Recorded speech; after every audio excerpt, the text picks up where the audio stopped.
ଥରେ ଜଙ୍ଗଲରେ ସବୁ ପଶୁମାନେ ମିଶି ପିକନିକ୍ କରୁଥାନ୍ତି ଏବଂ ପିକନିକ୍ ମଝିରେ ବାଘ ମାମୁଁ କହିଲା, ଆଜି ଯିଏ ସବୁଠୁ ବଢ଼ିଆ ଖାଦ୍ୟ ବନେଇବ ତାକୁ ଜଙ୍ଗଲର ମାଷ୍ଟର ସେଫ୍ ପଦବୀ ମିଳିବ। ଏହା ଶୁଣି ଭାଲୁ ନେଇ ଆସିଲା ମହୁ, ହରିଣ ଆଣିଲା କଅଁଳିଆ କଅଁଳିଆ ଘାସ। କିନ୍ତୁ ଆମ ବିଲୁଆ ନନା ତ ଭାରି ଚତୁର। ସେ କ'ଣ କଲା ନା, ରାତି ଅଧିଆ ଗାଁ ଭିତରକୁ ପଶି ଗୋଟେ ଚାଷୀ ବାଡ଼ିରୁ ସବୁଠୁ ମୋଟା ଆଉ ବାଇଗଣୀ ରଙ୍ଗର ପୋଇ ମଞ୍ଜି ଚୋରି କରି ନେଇ ଆସିଲା। ଆଉ ବିଲୁଆ ନନା ଜାଣିଥିଲା କି ଖାଲି ପୋଇ ମଞ୍ଜିରେ ତ କିଛି ହେବନି।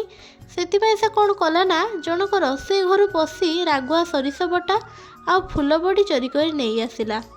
ବିଲୁଆ ଯେତେବେଳେ କଡ଼େଇରେ ପୋଇ ମଞ୍ଜିକୁ ସୋରିଷ ମସଲା ସହିତ କଷିଲା, ସେ ବାସ୍ନାରେ ବାଘ ମାମୁଁର ନିଦ ପୁରା ଭାଙ୍ଗିଗଲା। ଆଉ ବାଘ ମାମୁଁ ଦୌଡ଼ି ଆସି କହିଲେ, ଆରେ ବିଲୁଆ, ଏଇଟା କି ମାଂସ ରାନ୍ଧୁଛୁ କିରେ? ଏମିତି ବାସ୍ନା ତ ମୁଁ କେବେ ପାଇନି। ଏହା ଶୁଣି ବିଲୁଆ କହିଲା, ଏଇଟା ମାଂସ ନୁହେଁ ଆଜ୍ଞା, ଏଇଟା ହେଉଛି ଆମ ଓଡ଼ିଆ ଲୋକଙ୍କର ଅତି ପ୍ରିୟର ପୋଇ ମଞ୍ଜି। ବିଲୁଆ ନନା ସମସ୍ତଙ୍କୁ ଟିକେ ଟିକେ ପୋଇ ମଞ୍ଜି ଚାଖିବାକୁ ଦେଲା।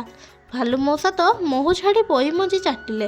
ମାଙ୍କଡ଼ ମଧ୍ୟ କଦଳୀ ଫୋପାଡ଼ି କଡ଼େଇ ପଛେଇ ଖାଇଲା। ଆଉ ବାଘ ମାମୁଁ ସେ ତ ପୁରା ବାୟା ହୋଇଗଲା। ଆଉ ପୋଇ ମଞ୍ଜିର ବାଇଗଣୀ ରଙ୍ଗ ଯେତେବେଳେ ତା ନିଶରେ ଲାଗିଲା ଯେମିତି ସେ ଲିପଷ୍ଟିକ୍ ଲଗେଇଛି। ଏହାପରେ ବାଘ ମାମୁଁ ଖୁସି ହୋଇ ଘୋଷଣା କଲା, ଆଜିଠୁ ଜଙ୍ଗଲରେ ହରିଣ ଛେଳି ଶିକାର ବନ୍ଦ।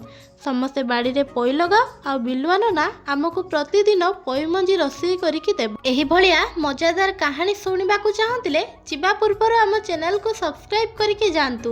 ଦେଖା ହେବ ନେକ୍ସଟ ଭିଡ଼ିଓରେ। ରହିଲି, ଜୟ ଜଗନ୍ନାଥ।